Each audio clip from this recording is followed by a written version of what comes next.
જય શ્રી કૃષ્ણ. આજે આપણે વીણા કિચનમાં બનાવવાના છીએ સિંગ ભજીયા.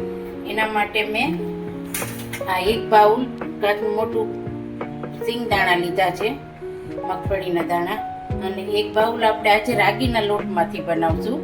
ચણાના લોટના ને હોય તો આપણે બહુ ખાધા, રાગીના લોટના.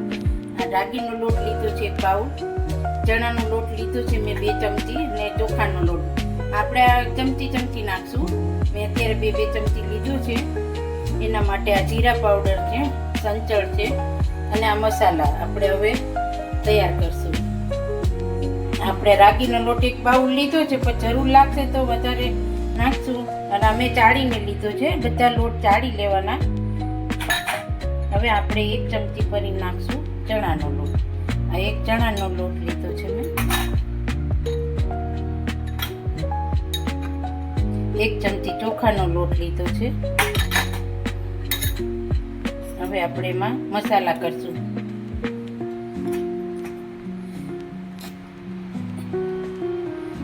1 ચમચી આપણે સંચળ પાવડર લીધો છે. 1 ચમચી આપણે જીરા પાવડર લીધો છે.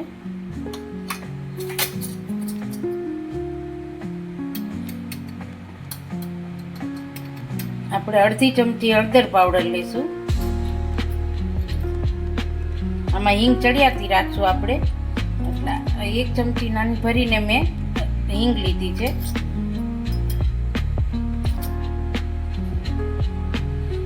1 ચમચી મેં અડધી ચમચી ધાણા જીરું પાવડર, એ તમારે લેવું હોય તો લેવાનો, પણ હું નાખું છું. અને આપણે સ્વાદ મુજબ મીઠું લીધું છે. સિંગદાણા છે એટલે મીઠું થોડું જોશે આપણે. 1 ચમચી આ મરચું પાવડર લીધો છે આપણે, તીખો છે આ. તમે જેવું તીખું ખાતા હોય એવું લેવાનું, એટલે મેં આ 1.5 ચમચી લીધું છે. હવે આપણે આને બેટર બનાવી લેશું.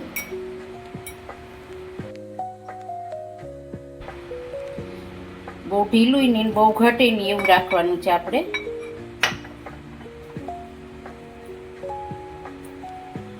તૈયાર થઈ ગયું છે આપણું બેટર, સિંગ ભજીયા પર થવા માટેનું. આપણે પાણી લીધું હતું 1/4 ગ્લાસ, હવે એમાં 5 ગ્લાસ વધ્યો છે, એટલે આપણે અડધો ગ્લાસ જેટલું પાણી, અડધા ગ્લાસમાં થોડું ઓછું પાણી જોયું છે આટલા લોટમાં આપણે.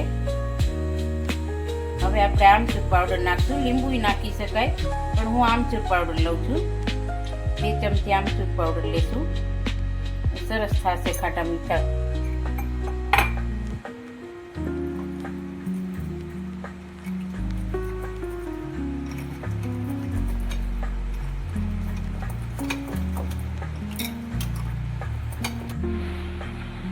આપણે હવે આમાં સિંગદાણા નાખશું, અને પછી ચમચીથી આપણે પાડશું. અને ભેગા પડે તો વાંધો નહીં, બધા છૂટા થઈ જશે. પહેલાં આટલા નાખું છું, પાછી હું નાખી દઈશ આટલા.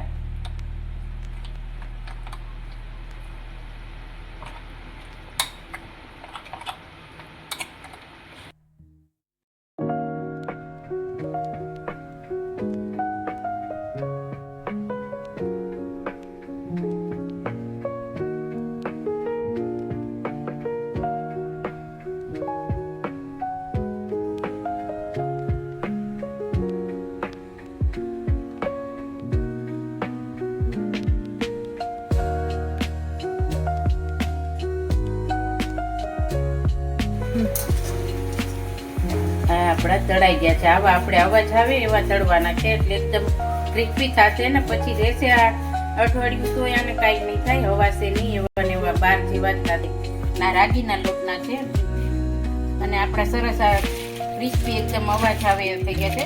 આવા જ આપણે રાખવાના છે, એટલે આ રહેશે 15 દિવસ તો એ નહીં થાય, આવા જ કકડા જ રહેશે. હવે આપણે ઉપર થોડું મરચું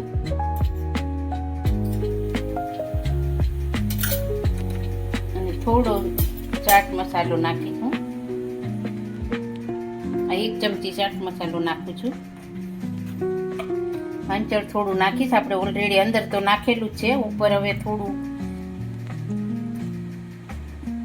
આટલી અડધી ચમચી મેં લીધું છે સંચળ પાવડર. આપણે મિક્સ કરી દઈશું. જો તમે અવાજ આવે જ છે, આપણા ક્રિસ્પી છે અને જેમ ઠંડા થશે એમ વધારે ક્રિસ્પી થશે. તો તૈયાર છે આપણે રાગીના લોટના સિંગ ભજીયા. આપણા રેડી છે ચટપટા અને મસાલેદાર સિંગ ભજીયા. રાગીના લોટના સિંગ ભજીયા તમે પણ બનાવજો. આરોગ્ય માટે સારા છે, ડાયટિંગ માટે સારા છે. ને ચાલો બધા સિંગ ભજીયા ખાવા.